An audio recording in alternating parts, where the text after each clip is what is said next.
Marie Curie once said, quote, "Nothing in life is to be feared, it is only to be understood." Now is the time to understand more so that we may fear less, unquote. A very good morning to one and all present here.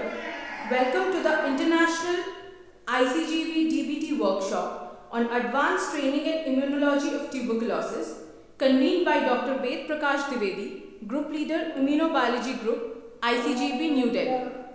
This is Suparba Mukhopadhyay on behalf of the Immunobiology Group, and it gives me great pleasure to be the moderator of the session today. It is an honor for us to have such eminent scientists and established academicians amongst us for the workshop. Now, I would like to invite Dr. Ved Prakash Devi for the opening of the workshop. Welcome, sir. The stage is all yours. Thank you, Suparba. So, good morning, everyone. I welcome you all in this ICGEB-DBT International Workshop on Advanced Training in Immunology of TB. As we all know, TB is global threat, and as per WHO report, 1 in every 4th person is latently infected with tuberculosis and can develop active TB later on when their immune response gets compromised. WHO official agenda for eradication of TB is 2030, and in continuation to this, India has initiated Swasth Bharat Abhiyan and aims at eradicating TB by 2025. Towards this, ICGB along with DBT is taking one step forward to contribute in this global and national agenda. Here in this workshop, we will be able to understand the advanced research and techniques involved in unscrambling the immunology of TB. We have a series of lectures from eminent scientists in the field as well as hands-on training to understand the biology of TB immunology. I hope all the participants will gain enough knowledge and training which will enable them to ask bold scientific questions for the betterment of humankind. I want to convey my heartfelt gratitude to ICGB and the Department of Biotechnology for making this workshop possible.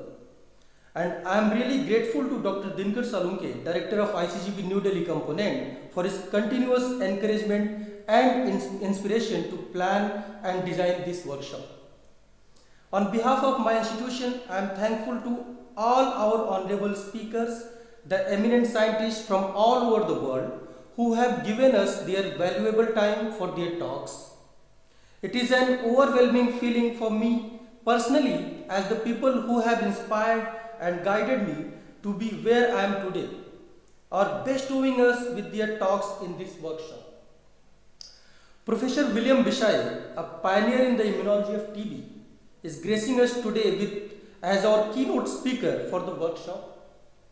Despite this being late night there in the USA, he never stated any issue, such as his drive towards science. His enthusiasm and dedication are a motivation for all of us. Thank you, sir. Moving forward, we have a panel of renowned immunologists lined up to understand and learn more from them. I am affirmative these talks would enlighten all of us present here on their insights about the immunology of TB. We plan to teach and train a spectrum of exciting and benefiting topics about the immunology of TB that discuss the aspects of recent research trends along with the latest cutting-edge technology used for them. Our workshop has designed to be hands-on training with talks to provide skill, encourage participation, and exchange information. I believe this workshop will provide us with essential knowledge in TB immunology and also bridge the classical academic approaches into pragmatism. So without wasting time, now on this note, I would like to invite Dr. Dinkar Salunke, Director ICGB New Delhi Component, to tell you more about ICGB and the workshop series organized by ICGB. Sir, please, all yours.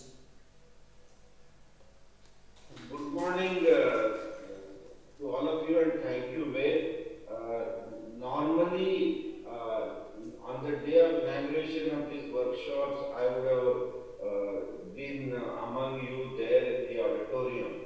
But as a part of my responsibilities, I had to speak to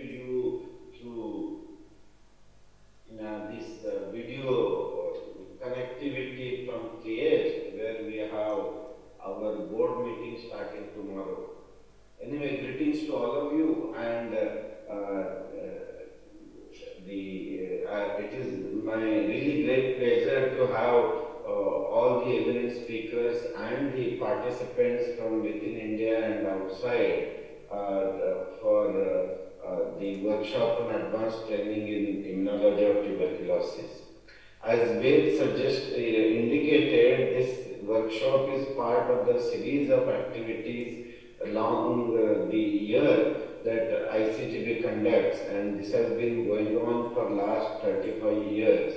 We would have conducted on an average about 4 workshops every year over these 35 years at New Delhi and many more in Cape Town and Trieste.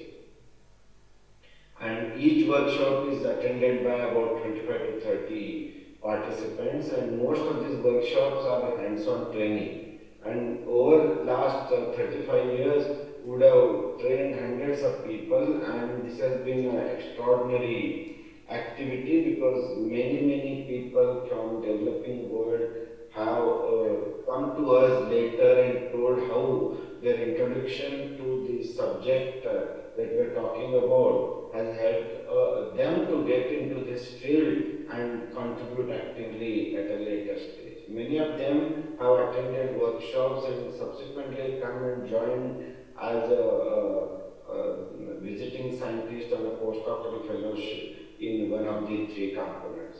In that sense, this has been one of the very successful mandate of ICGEB, and that is why we give a lot of importance to conducting these workshops.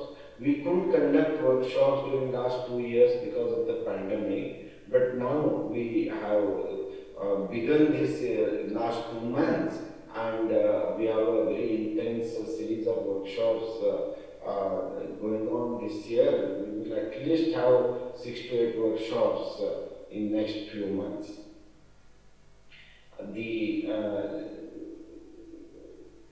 When recognizing the activity and its significance, what Department of Biotechnology of the Government of India thought was if we are so successful in this workshop in disseminating knowledge in advanced areas of biotechnology, why restrict 4 workshops to 4 workshops in a year? Why can't we do that around the year? And as a pilot program, they actually decided to support about 12 workshops over the 2 years. So what it would happen is effectively we'll have a workshop a year, including those which are internally supported by ICGEB. And that is what our plan is during this year and next year. And this success so far has been excellent in the sense this is 3rd workshop in the series, and both the previous workshops have been response has been good in spite of the fact that it is just after the pandemic has come down. And I'm sure you will, those of you participating in this workshop will also recognize the value that you get by being there and learning about immunology of tuberculosis. Tuberculosis is something that is practiced in ICGEB for a long time, and there are 3-4 groups working in this area. ICGEB conducts these workshops primarily in the areas where we are very active. We are active in infectious diseases that include viruses, tuberculosis and malaria. We work in bioenergy. This is one of the major strengths over the last 10 years now. We have agricultural biotechnology, and we do a lot of fundamental research in these areas as well as translational research. We have been major contributors to translational research, and actually many of the diagnostics kits for infectious diseases developed at ICGEB are in the market. We have transferred technology for vaccines We have actually developed several therapeutics which are in the pipeline for tuberculosis and malaria. We do have many technologies that are upcoming, and they're all based on fundamental research carried out at ICGB, and which has been published in journals from Nature to many lead journals in different areas. So ICGB is strong in fundamental research. We are strong in training students. Thousands of students have been trained at ICGB over the last 35 years. So in that sense, the knowledge or ability to disseminate knowledge that ICGB has developed over 35 years is what is going to benefit the participants of the workshops that we conduct. And I think that is the mission, that this component is one of the successful part of which you will learn during the next week or so. So I will get to meet the participants on 20th when I am back there during the dinner. So I will get to know feedback from everybody of what is achieved during this course of the week. And I wish you all the very best in the activities of the workshop, and thank you, Ved, for giving me an opportunity to address the participants. Thank you. Thank you, sir, for such valuable words. Due to unforeseen COVID conditions, some of the talks as well as some of the participants are present online. So, to begin the workshop, I would like to invite Professor William Bishai, Co-Director, John Hopkins Center for Tuberculosis Research, USA, as our keynote speaker. Professor Bishai has been a frontier in the immunology of TB research. His work focuses on assessment of mycobacterial genes important in gene regulation. The goals of his research program are first to better understand tuberculosis pathogenesis and then to employ his understanding towards improved drugs, vaccines and diagnostics. Today, he will be talking about the role of PRP1 in TB pathogenesis and the action of pyrazinamide. Over to you, sir.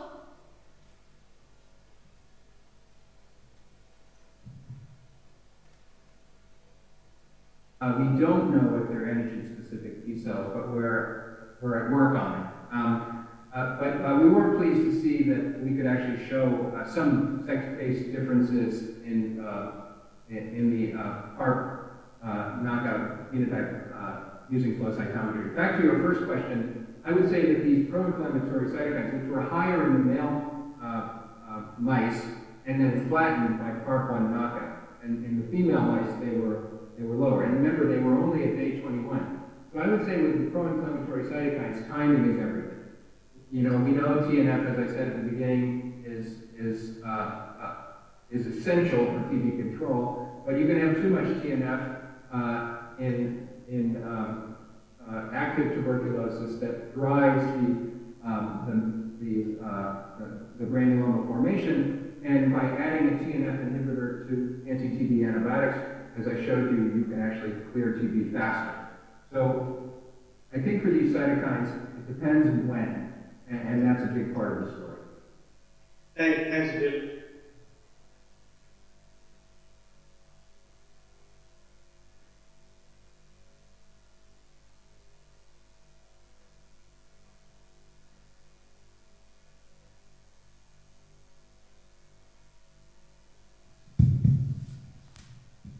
Thank you so much, sir, for this really insightful talk. We're really glad that we got, like, this was the first lecture of the day. I would really like to know that how you have said that, involvement of lung involvement was reduced when we were synergistically using rifampicin and PAR inhibitor. So can we try that along with PYZ since it has other effect as well? Since in the data it was visible that alone PARP inhibition as well as rifampicin, there was higher lung involvement, whereas when they were acting together, there was a synergistic effect. So can we get like even better effect if we use PYZ, which is a conventional ATT, along with PARP inhibitor?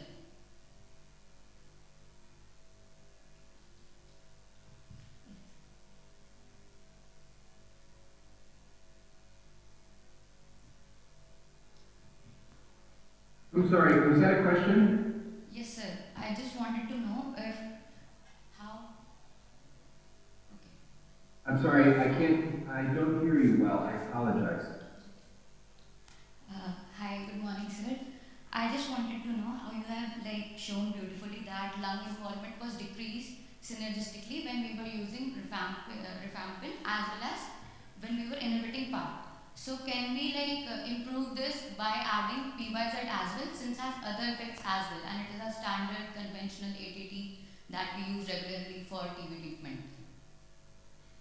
Yeah, I think your question is, should we consider adding PARP inhibitors to standard TB therapy? Is that the question? Yeah, will we improvise the action of PYZ if we will use that along with it? Yes, so our data show that talazoparib is more potent than pyrazinamide for inhibiting lung inflammation and the area of inflammation. But pyrazinamide has the benefit of having antibacterial activity as well as anti-inflammatory activity.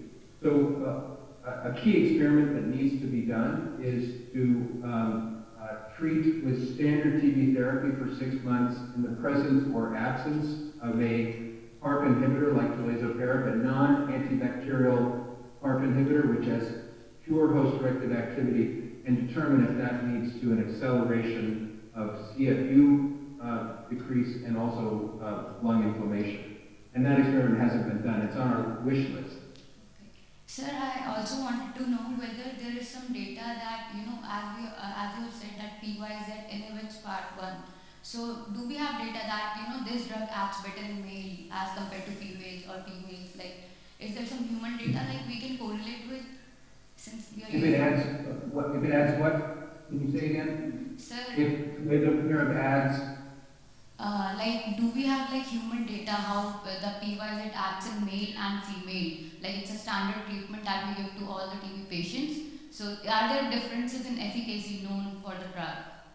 Yeah, I think you're asking, should we be thinking about male-specific therapy and female-specific therapy? Yes. I think it's too early to say, but I believe that precision medicine is going to be very important in the future, and that it's quite possible that, especially as we contemplate host-directed therapy, that there will be regimens that are better for women and other regimens that are better for men, particularly in the arena of host-directed therapies. Do we have any host-directed therapies that are being tested in clinical trials at the moment? Some have been tested. There was a nice paper from Gavin Churchyard showing a modest benefit of a phosphodiesterase inhibitor and a modest benefit of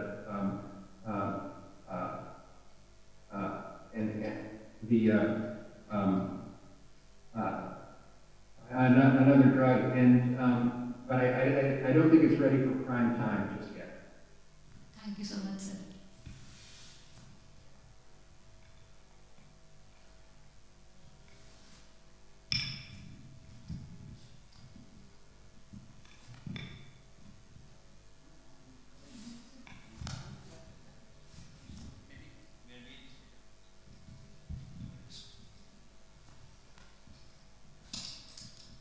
Thank you for the wonderful talk, sir.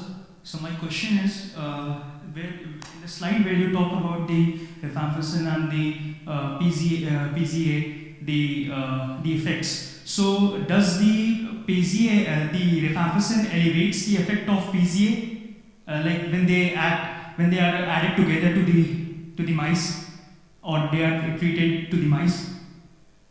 Does it elevate the effects of the PGA? I'm sorry, I don't hear anything. I apologize.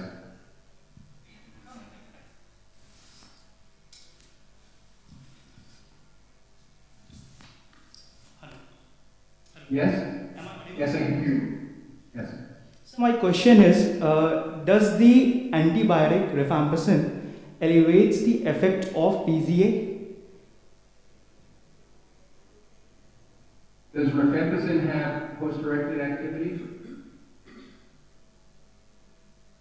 So in the slide where you talked about where you use the rifampicin and the PZA together, so does it elevates the effect of the PZA, the antibiotic? Yes, so we used rifampin because we wanted to set up a situation where there was partial TB control, where we could see the addition of an effect of pyrazinamide or the post-inflammation effect of a drug like tulazoparib.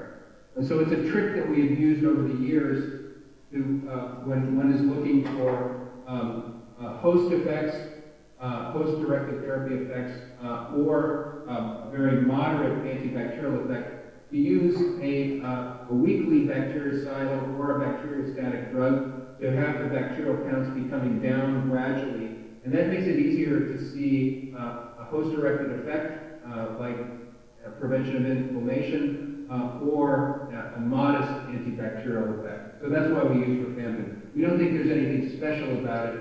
We just wanted to have a slightly declining CFU counts where we could see changes either up or down. Okay. So my second question is, what could be the possible side effects of PZA that you used in the mice models? Like other than the desired results, what could be the possible side effects? Well, I can tell you the side effects of pyrazinamide in humans are it causes gout and liver inflammation. But when we treat mice with PZA, we show these cytokine differences, but we haven't been able to show a strong impact on host inflammation, as that slide shows. Tulazoparib was much better at preventing inflammation in lung area, and pyrazinamide was relatively modest. Okay. Thank you so much, sir. Thank you so much. Done? Yeah. So thank you, sir. It was really wonderful and enlightening lecture, and I am sure everyone have enjoyed it. And from this talk, it is very much clear that how PZA can modulate the host immune responses for the betterment of TB therapy. So thank you once again, sir, for agreeing to be as one of our keynote speaker. It was really a privilege hearing you. Thank you so much, sir. Thank you. Thank you.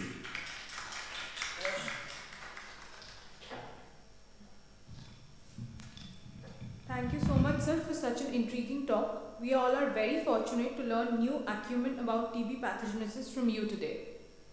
It's now time for the second lecture of the day, and for that, I would like to invite Dr. Shivam Chaturvedi, Animal House in charge and veterinarian, ICGEB New Delhi, India, for his talk on common biomethodologies used in animal experiments. Dr. Chaturvedi works on the veterinary care and health monitoring of laboratory animals along with breeding of outbred, inbred, transgenic and knockout rodents at ICGEB New Delhi. Over to you, sir. Thank you.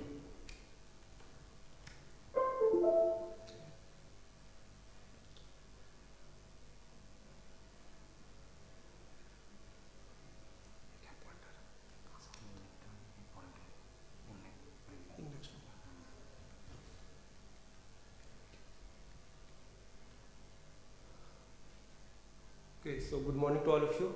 So the topic of my talk is common biomethodologies used in animal experiments. So what do you mean by biomethodologies? So they are nothing but the certain skills, techniques or procedures that you need to learn for your animal experiment. So like handling of the animal like rat or mice, injections, various kinds of injections are available like IV, IP or subcutaneous.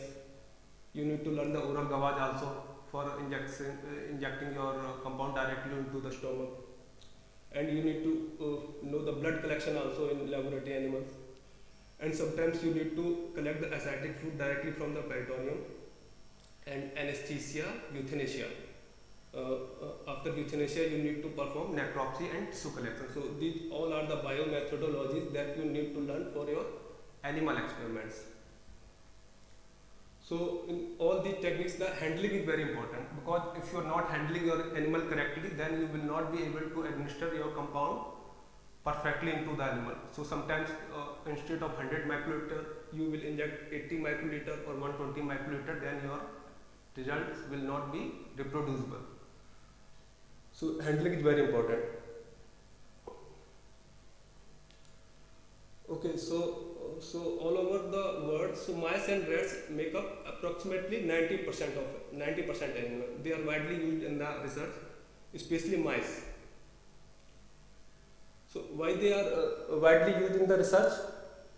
Mice, because of their smaller size. They are small in size, so easy to handle. You can handle them easily, and they have the short lifespan, around 1 to 2 years. They require relatively inexpensive care because they are smaller in size, so the spacing requirement is less.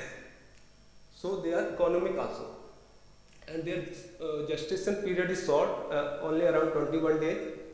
So they reproduce quickly. So these all are the reasons. That's why the mice is very important and very popular in the animal experiments. And one more reason is there for their popularity, because they have the high genetic similarity to humans. Okay, so around over 90% genes are similar among mice and humans. They share the 90% similarity in their genome. And mice can be genetically modified very easily. So with the help of CRISPR technology, now it is easy to manipulate their genome. So you can insert your desirable gene into their genome. So they are very popular in the research now. So among rodents, rat and mice is most commonly used animals. So you should know there are some differences between rat and mice, and you should identify those differences, especially in their ears and tail. So the ears of the rat are related to their head; they are the smaller, and tail is also smaller in case of rat. But in case of mice, their ears is larger related to head, and tail is also same length or larger than the body, and the tail is thin also in case of mice, and in case of rat, tail is thick. And obviously weight also, because rat are bigger in size. So these are the most common stand of laboratory animals, rat and mice. In rat, it is Wistar and Spradoly. They are the very common stand of the rat, Wistar and Spradoly. And in case of mice, it is Balchi and Black Six. Okay, so these all these C57, PL6 and Balchi, they are the inbred stand, but Swiss albino is outbred stand and mostly used for the toxicology study. So now come to the some biological features of the mice. They are the most commonly used among the rodents, and they use their tail for the thermoregulation because they don't have the sweat glands, and they have only incisor tooth. They don't have canine and premolar. And their incisor tooth is open rooted and grow continuously throughout the life. And they have 5 pairs of mammary gland, and their heartbeat is around 400 to 600 beats per minute, and body temperature is 36 to 37 degrees centigrade. So this condition in lower right corner figure, this is normal or abnormal.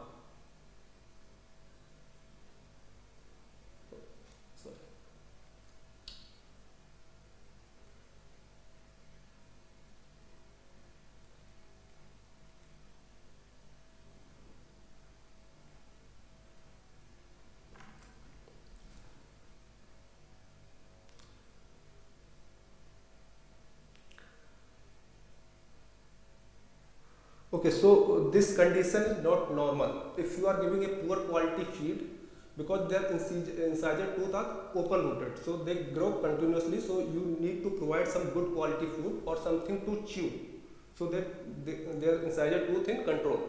So this condition is not normal. If you are looking any animal like this, it means you are not giving a good quality food to them. Okay? So this condition is known as malocclusion. Now come to the natural behavior of the animal. They are the intelligent and docile animal and easily trained. So that's why they are used in the behavioral studies also. They are the very intelligent animal, but if you are mishandling them, then they are very aggressive. So handling is very important. You have to know how to handle the mice. They are curious and investigative, Barover type, and they spend their 80% energy in grooming and cleaning themselves. So they are in the cage, they don't have anything to do. So what they can do? They are cleaning and grooming themselves. So if you are looking any unhealthy animal or ungroomed animal, what does that mean? The animal is sick, not healthy, stressed animal. Okay? Otherwise they are groomed and properly cleaned animal. Like us, they are social animal, they stay in colonies and group housing is preferred, otherwise they will come under stress. So don't keep one animal in one case. Single housing is not preferred. Okay? And they have the Aryan gland in the eye orbit. Porphyrin pigment is secreted, the red color, it is red color. So, but they are cleaning themselves, so you will not find the red color crust on the eye if they are healthy. But if they are sick, you will find a red crust around eye if animal is under stress. So, if you are looking any animal red pigmented their eye, it means animal is sick. Now come to the biology of the mice. They are around, female is around 20 to 30 grams, male are little heavier, 30 to 40 grams. Lifespan is 1 to 2 years and estrous cycle is 4 to 5 days only. And the gestation period is 20 to 21 days, and they are delivering around 4 to 8 pups. In one delivery, they are delivering around 4 to 8 pups, depending on the strain. Weaning age is 21 to 25 days, again depend on the health of the pups. If pups are healthy, we are separating those pups from their mother at the age of 21, otherwise we are taking 4 or 5 days extra. And the suitable age for the experiment is 6 to 8 weeks, because immune response is high at this age, so we are selecting the mice of 6 to 8 weeks. Now come to the husbandry practices. You meet the regulatory compliances also, so you have to follow the husbandry practices. You have to provide a good quality pelleted feed to them, and it should be ad libitum. They are eating around 5 grams a day. Water should be potable, drinking water, and you may autoclave it also. Again, it should be ad libitum, and they are drinking around 5 to 6 ml a day. You should provide some bedding material also. You can keep corncob bedding, you can use rice husk also, sometimes paper cutting. And for the animal welfare point of view, you may provide some enrichment devices also. This is growing concept. So for the animal welfare, to keep your animal ethics committee happy, so you may keep some toys or tunnels or igloo or anything like wood nesting, so that they are playing with those devices.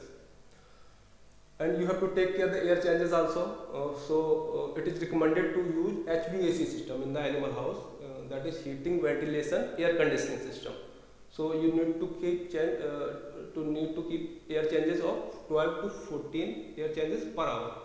So you have to take care of the ventilation also. And you have to follow the light and dark cycle, 12-hour light and 12-hour dark. And the intensity of light should not be more than 350 lux, otherwise they will be under stress. Cage floor spacing requirement is 75 square centimeter per mile. So if you are having a cage of around 350 square centimeter of floor area, then you may keep around 4 to 5 animals, not more than 6 animals in any case. And height of the cage should not be less than 12 centimeter. Okay. In case of a rat, it is 14 centimeter, but in case of mice, it is 12 centimeter. And noise should not be more than 75 decibel. You have to keep the temperature also between 18 to 26 degrees centigrade, and the relative humidity between 40 to 70%. So these all are the. In this case, you can see this red color, some devices there for the enrichment, and some paper cutting or wood nesting. You can also find this the water bottle and feed material. So the most commonly and most popular animal in the research is C57BL6 mice. It is mice and its strain is C57BL6. You may also call it B6 or C57 or Black 6. and you may find 25,000 articles on the PubMed. So it is very widely used strain in the immunology because of the higher CMI and NK cell activity. And the genome has also been published for this strain, but some disadvantages are also there. So they are very aggressive comparatively to Balsi mice. They are the aggressive strain, and they are showing the barbering behavior also. Barbering means they are pulling the hairs of their cage mate. So on the left side, this animal is normal, but these animals are also normal, but the hairs is means allopactic patches you can see. So some female have pulled their hairs, male animal or female animal. So before starting your animal experiment, you need to get a approval also. Before approval, you are not allowed to perform any animal experiment. So you need to get the ethics approval from your institutional animal ethics committee. In case of India, it is known as IAAC, but in Western countries, it is known as IACO, Institutional Animal Care and Use Committee in European countries. So you have to justify the rationale for the animal use. Directly, you are not allowed to perform animal experiment. You should show some in vitro data first, then only you will go to the animal study. And you are advised to use the alternative to animal. If alternative is available, you should use the alternative of that. You have to justify the species and strain of the animal, which species or strain you want to use, husbandry practices you need to adopt, and the number of animals. So this is the tough question. They will ask you how many number of animals you want to use. So you have to perform a sample size calculation first, then only you come to the ethics committee. So 60 animals, 70 animals, and the nature of compound you are going to administer, whether it's protein or something chemical. So you have to justify the nature of the compound administered and the volume, its volume, route and frequency of administration. How much volume, 100 microliter or 1 ml, and route also subcutaneous, intraperitoneal, you have to justify that, and frequency, whether it's daily or weekly or monthly, and the side effect of that chemical. So whatever you are going to inject, you have to justify the probable side effect of that chemical and human endpoint, and any bleeding protocol you have to explain when you are going to collect the blood and how much microliter or how much volume you are going to collect, or any other painful procedure, like if you are planning any surgery, anesthesia and euthanasia, you have to explain what kind of anesthetic agent or what way you are going to sacrifice your mice, and at the end disposal of the carcass, how you are going to dispose of your carcass. And training of the personnel is very important. If you are not trained, the ethics committee will not allow you to perform animal activity. You must be trained. And there is involvement of the registered veterinarian also as per the regulatory compliance. So there must be the involvement of one veterinarian. So the 3R concept is very growing these days. It is replace, reduce and refine. Replace means you have to replace your animal experiments with some non-animal methods. Alternatives means alternative to animal you have to find. If they are available, you have to perform experiment on that alternative. And second is reduce. Reduce means reduce your number of animals as much as possible. Reduce your number of animals. So you are advised to perform the sample size calculation. And the third is refinement. You have to refine your skills. So that's why the training is very important. Like how you are collecting the blood, how you are injecting the substance. That is also important. Now come to the handling. That is very important. So again, you have to keep the acclimatization period of around 7 days. In case of mice, it is 7 days. In case of a larger animal like rabbit, it is around 10 to 14 days. So acclimatization period is important. So in this acclimatization period, get familiar with your mice, get friendly with your mice, handle gently to reduce stress. Talk quietly because they don't like noise, so talk quietly, and move hands slowly, handle them frequently. So you are advised to visit your animals daily. Okay. Mice should be lifted from the base of the tail. Okay, don't lift it from the tip of the tail. Lift it from the base of the tail, and do not pull skin too tightly. They may chop. You may exert some pressure on their esophagus, so don't pull the skin too lightly. And also, a loose hold will allow the mice to turn it back, and that mice may bite you. So the pressure you are exerting should be appropriate. So your grip should not be too tight, too loose. Okay, it should be appropriate. And with proper handling, then only you will be able to examine and perform other procedures. If you are not handling your mice properly, you will not be able to perform any other procedure like blood collection or injections. So handling is very important.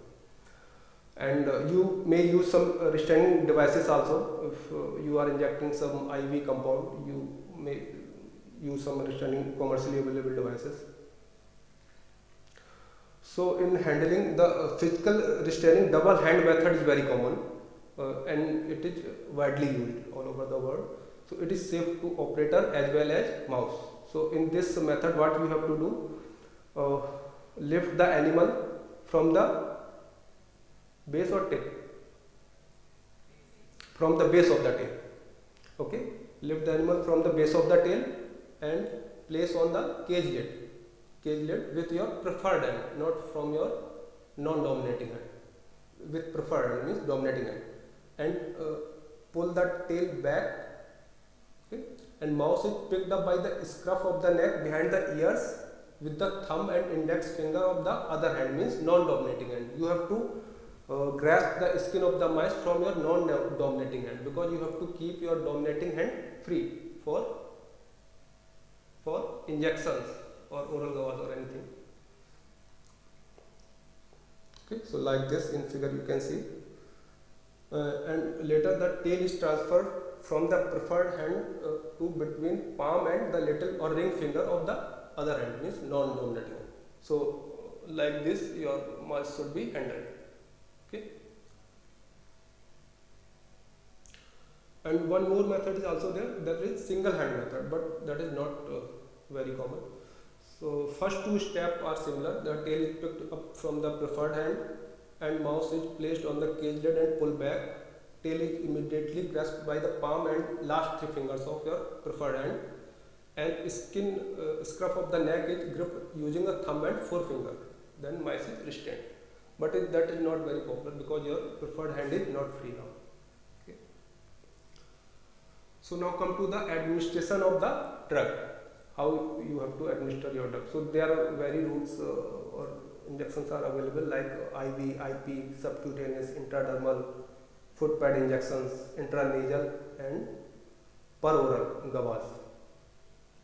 But intramuscular and intradermal injections are not preferred in mice, because for intramuscular the muscle mass is very less. In case of mice, muscle mass is very less, and their skin is also very thin, so intradermal is not also preferred.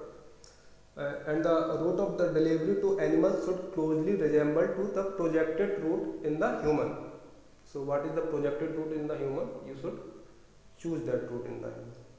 And the bioavailability is the maximum in IV, then IP, IM, then subcutaneous, and it is least in peroral.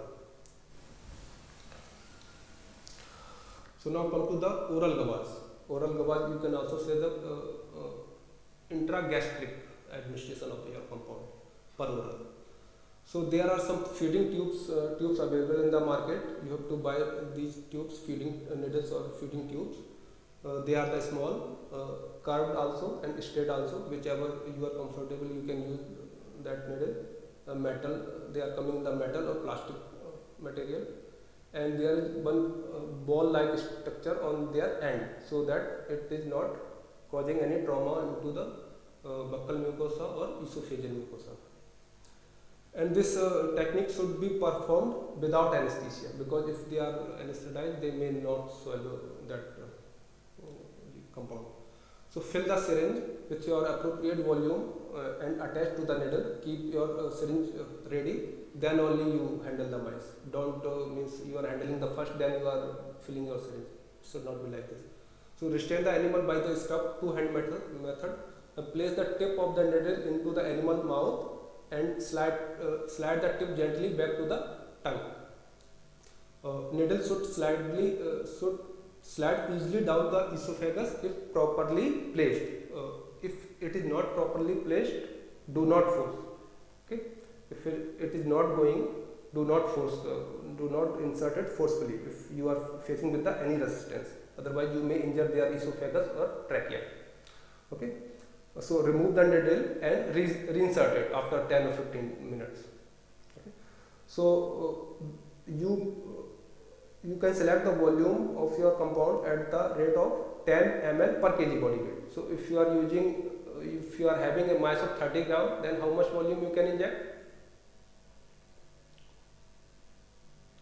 If your mass is 30 gram, then you may administer around 300 microliter. 300 microliter. Sorry? 0.3 ml. Yeah, 300 microliter. So now come to the subcutaneous injection. So restrain the animal by grasping the skin along its back, like two-hand method, as I told you, with your non-dominating hand. And mice have so much loose skin over their neck and flank region. They have too much. We don't have that much loose skin, but mice have. Mice have too much loose skin folds over the neck and flank region. So insert the needle at the base of the skin fold between the thumb and your finger, but do not hit your finger. Okay? Take care of your finger and thumb.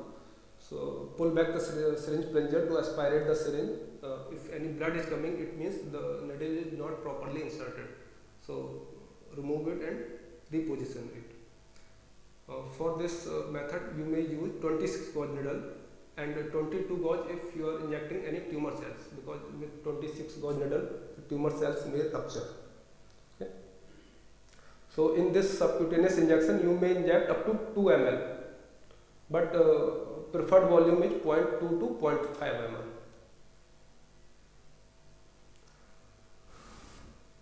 Now come to the IP route, intraperitoneal. So restrain the mice in the same way as you have handled in the subcutaneous injections by two-hand method. In this method, you have to turn over to expose the abdomen. You have to turn over your mice to expose the abdomen, because the preferred site for this intraperitoneal injection is lower abdomen. You have to monitor the chest movement also to make sure the animal is doing fine. Tilt the mice with head slightly downwards so that the internal organs will move forward and you will have some space inside their peritoneal cavity. So the preferred side is lower abdomen, either right or left to the midline. Don't hit the midline, either left or right side to the midline. Okay? Either this side, left side or right side. Okay, but not on the midline. Avoid hitting the internal organs. You have to take care of the urinary bladder or intestine or liver, so that should not be hit. And keep the bevel up. Bevel up. This opening now, and this is known as bevel. Keep the bevel up at the angle of 30 degrees. Pull back the plunger to ensure there is sufficient negative pressure. If negative pressure is not there, it means some fluid is coming, like yellowish fluid. Then it means you have injected into the urinary bladder. If some greenish fluid is coming in the hub, then it means you have injected in intestine. So there should be some negative pressure there. And the amount you can inject is up to 2 ml, but preferred is 0.2 to 0.5 ml.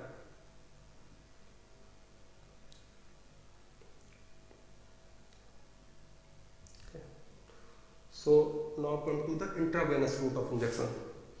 So for mice and rat, the preferred site for the intravenous injection is the tail vein, lateral tail vein. So if you see the anatomy of the tail vein, TS of the tail, so you will see that there are 4 blood vessels are there, 2 on the lateral, they are the vein, and one is ventral, that is the artery, and one is on the top, on the dorsal, that is also dorsal. But we are choosing lateral, either left or right. Okay. So you have to locate the vein, lateral vein first. So that is tricky sometimes. And now you have to restrain the animal not with the two-hand method, but with the commercially available restrainer, okay? Not with your hand. Tail should be warm to dilate the vein with the warm water, but the temperature of the water should not be more than 40 degrees centigrade. You may use some heat lamp also, infrared heat lamp. Once the animal is restrained, the tail vein is located laterally on both right or left side of the tail. Start your injection at the posterior part of the tail, from the 1/3 from the tip of the tail, and hold the needle parallel to the tail with bevel up like this.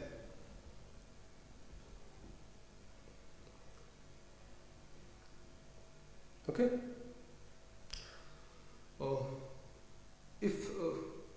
If it is injected properly, you will get a blood in the hub of the needle. Okay. But if it's not injected properly, you will see there is some bleb appears under the skin. So if bleb is appearing, it means it is not going correctly. Okay. So remove the needle and re-inject closer to the base of the tail now this time. Okay. So when needle is removed, after injecting your substance, apply a tight pressure to stop bleeding. Okay. And in this method, you may inject around 100 to 200 microliter, not more than that. And you have to use 27 to 30 quantity.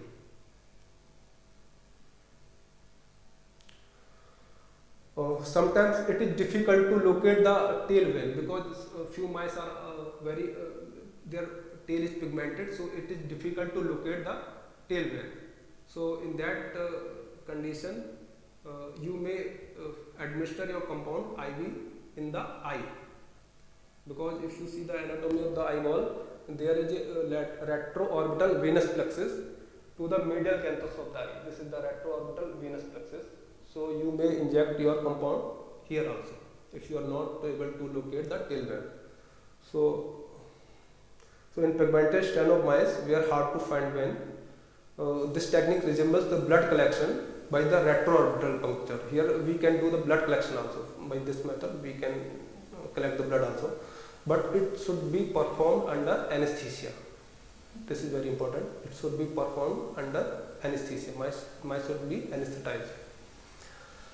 Again, you can use the manual restraining technique, but on flat surface. Don't place on cage lid, but on the flat surface.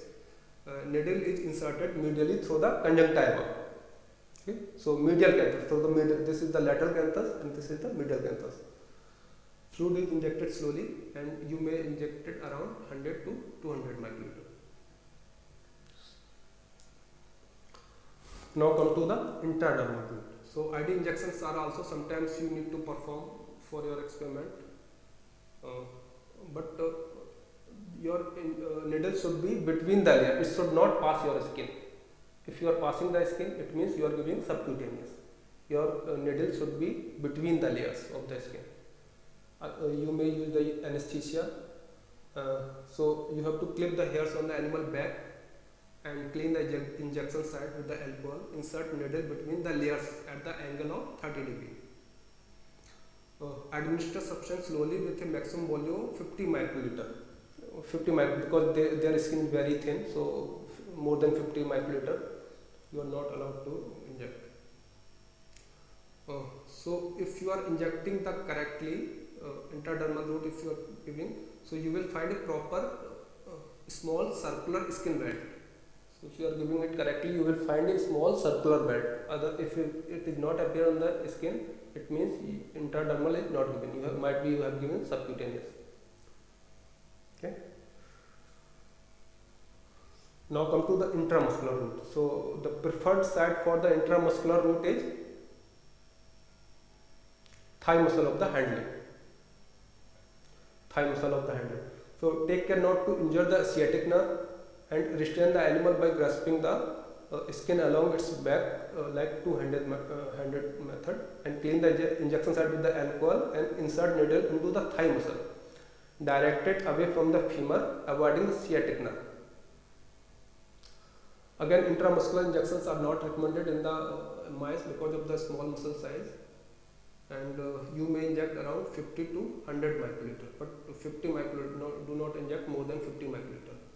If you have to inject 100 microliter, then you can choose both the hand lengths. Sometimes you have to give your compound into the nostril of the mice. It is known as intranasal instillation. So it should be performed under light anesthesia, not under deep anesthesia, but under light anesthesia. You have to restrain the animal manually. Mice is held in a supine position with the head up. Keep the head of the mice up, and the end of the micropipette is placed on the external nostril, and the solution is poured slowly. Okay. Again, in this route, you should not instill more than 25 microliter because their lungs mass is very low. So 20 to 25 microliter you can inject. Excess volume may cause suffocation or death. So sometimes you have to perform the inhalation or aerosol challenge if you are working on asthma or pollution or some other respiratory disease. So inhalation route you also have to learn. The bioavailability is similar to IV injection because of the large area presented for absorption by the alveolar capillaries. So the greatest problem in the generation is the suitable aerosol particle. Okay. If the compound is not sufficiently volatile, there may be problem in the generation of the suitable size aerosol. So aerosols particle of the size 0.5 to 2 micron diameter are the best for the absorption. So this requires a very costly instrument. You may see some rats are placed in this. These are the rat, not mice. Sometimes if you are working on wounds study or burn study or some dermal studies, so you have to apply your preparation topically, that is known as topical application or percutaneous absorption. So as you know, the skin is the largest organ. You have to clip the hair of the skin over the back or abdomen, disinfect with the alcohol, apply the cream or ointment or your preparation. You have to take care you have to prevent the animal from licking or scratching. So for this reason you may use some collar also. Elizabeth collar are available. They are preventing their mice to lick or scratch.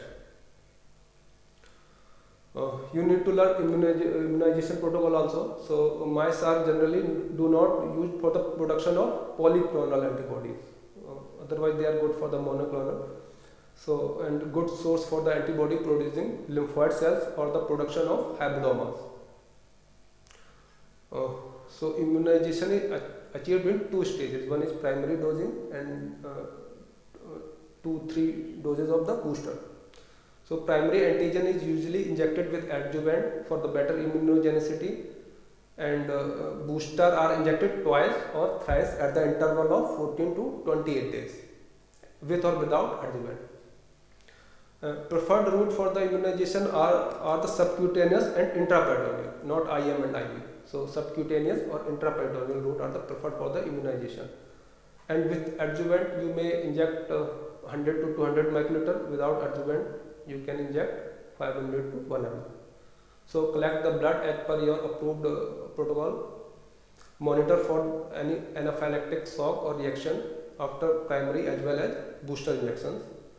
And the biopsy are the preferred stent for the immunization because the myeloma cells available for the fusion having the biopsy background.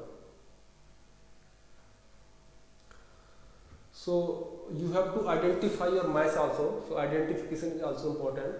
How to identify your mice if you want to collect individual data like body temperature or body weight. So you have to know how to give marking to the animals. First you have to identify your cage. You can place a cage card on it having the ethical approval number, age, strength, sex or experimental group, investigator and the contact number. And then you have to identify your individual mice for your individual data. So mice can be identified by using ear punch. So they are the ear punch available. So this is the most common method, ear punch method. Ear tags you can use. Tattoos are also sometimes you can do fur dyes and mark on the tail or microchip, but that is the costly affair. So, but ear punch is very common. Ear punching. So commonly used identification of mice is ear punch method. Make a small notch near the edge, or you can make a hole also. You can make a notch or a hole. So this is a notch you can see, and this is the hole. So you can give marking to the animal, but anesthesia is not required because their ear pinna is poorly supplied with the nerves and blood vessels. So anesthesia is not required in case of mice. You have to identify the sex of the animal also. If you are performing any 2-generation study, or you have to wean your animal, then you have to identify whether your animal is male or female. So based on the anogenital distance, you can identify it very easily. So in case of male, the anogenital distance is greater than the female. Anogenital distance is greater in case of male. So this is male, this is female. You can clearly see the distance between anus and genital opening. So this is male, this is female. This is again male. Here you can see the scrotal sac also, but they are always not visible because mice retract their testicle into their abdominal cavity sometimes if they are under stress, so they retract it. So but anogenital distance is very easily detectable. So this is male and this is female. So after this technique, you need to collect the blood also from your test, from your animal. So the total circulating blood volume is 7% of body weight. So if you are having mice of 30 gram, then how much blood it would be having? How much? 300 microliter. No, it would be having around 2.1 ml because it is 7% of total body weight. So if you have a mice of 32.1 ml, 210 ml. Okay. And at one time you may collect around 10% of total circulating blood volume. So from that mice you may collect around 200 microliter around, no? And this volume may be repeated after 3 to 4 weeks. If you need to collect the blood daily, then you may collect around 1%. Okay? So 20 microliter only. But always ensure complete hemostasis, means blood is now not flowing, before returning the mouse to their home place. So for blood collection there are several routes. The most common routes are here: tail vein, tail snip. You can use saphenous vein also, retroorbital puncture, mandibular vein, cardiac puncture, and pedal vein. So now come to the tail vein puncture. Again you have to restrain the animal with the restrainer. Warm the tail with the heat lamp or warm water so that the blood vessel will dilate. Locate the vein on the tail and puncture with a needle or lens. Okay. Stroke the tail gently and collect the blood with the help of pipette or any other collection tube. At the end of the collection, apply some gel to stop bleeding, and this because from this method only 1 or 2 drops are coming of 50 microliter. So this is ideal for the blood smear. If you are working, you have to make any blood smear to identify parasite, or if you have to perform DLC, then you can use this method. It is difficult in black or pigmented mice because it is difficult to locate the tail vein in pigmented mice. So the alternate method is tail snip or clip. You can clip the tip of the tail. So recommended only in mice. You have to anesthetize the mice first, not recommended without anesthesia. You have to anesthetize the mice. Cut the tip of the tail 2 to 3 mm from the tip using scalpel, blade or scissor. It should be sterilized. And by this method also you may collect around 25 to 50 microliter, 1 or 2 drops only. Blood flow should be stopped by cauterization. You can use some electrocautery or silver nitrate. This is also done for the genotyping purpose. If you have to identify the genotype of your stain, then you may collect the tail tip for PCR purpose. It is recommended that no more than 2 tail snips are performed on a single animal, because then vertebra will come. So it will be very painful. So not more than two times. Do not remove your tail from more than 5 mm. Okay? So after collection you should use analgesia to suppress the pain. Retroorbital puncture is very common. So venous plexus, if you see the anatomy again, so venous plexus, you may see the inner canthus, middle canthus of the eye. This is the venous plexus. Anesthetize the mice and restrain mice. Use the microhematocrit tube.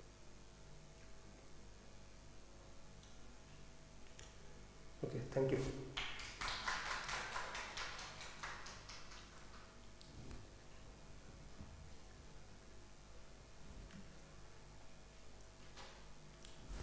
Thank you, sir, for such an informative talk. It was really enriching.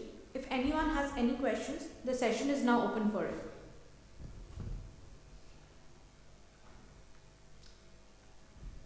Okay, so now I would like to invite Dr. Ved Prakash Devi for the felicitation of Dr. Shivam Chaturvedi.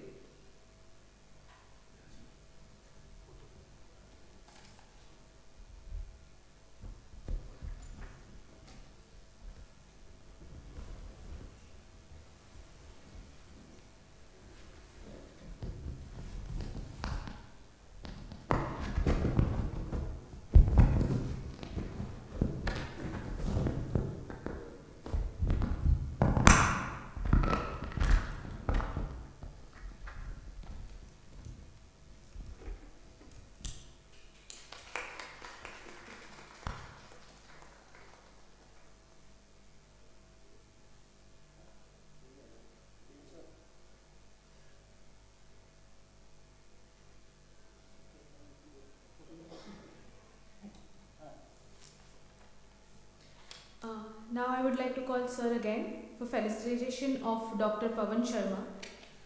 Dr. Pavan Sharma, an eminent immunologist who has been fundamental in TB research at ICGEB New Delhi. He was a pioneer in setting up the TB aerosol challenge facility, the first kind of BSL-3 containment facility in India for TB research. Sir?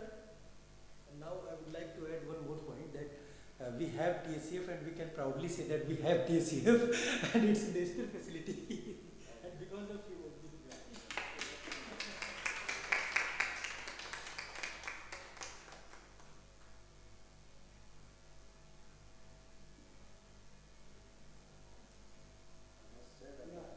Sir, the podium is yours.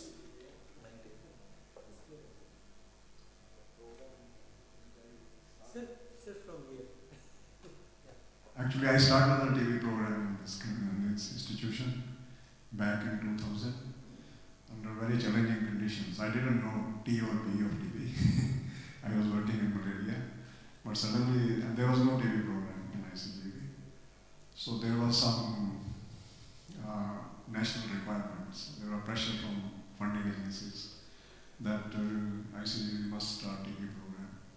So I'm very happy to say that the TB program has grown so well, and it is so, I think the foundation was laid very strongly. So what was the difference? Difference was that we did not,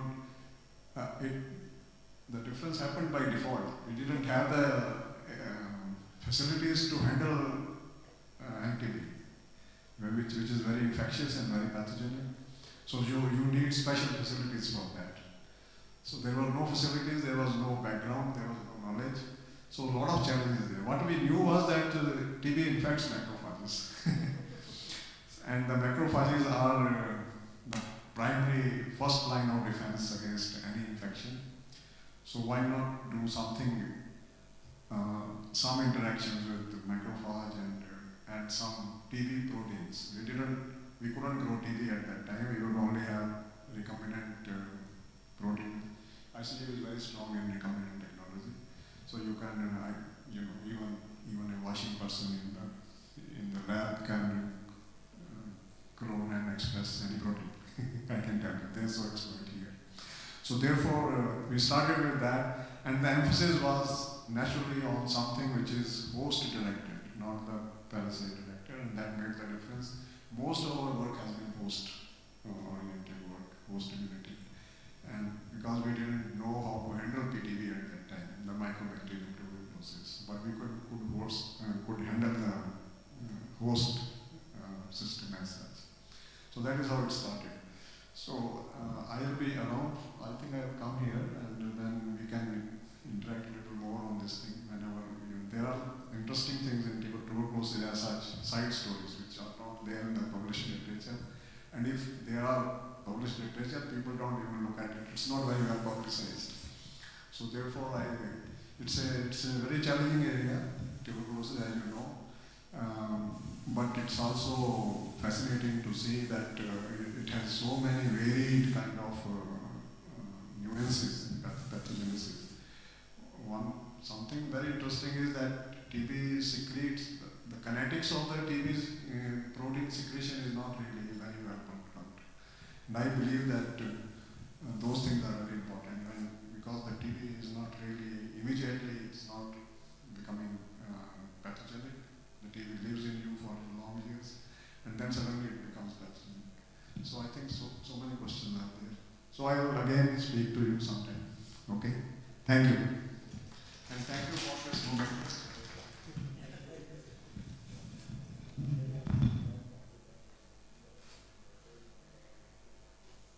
Ladies and gentlemen, we have a short break now. Please move to the faculty lounge for some refreshment. Please note, we will reassemble after 15 minutes in the Immunobiology lab at the new building for our first hands-on session of the workshop.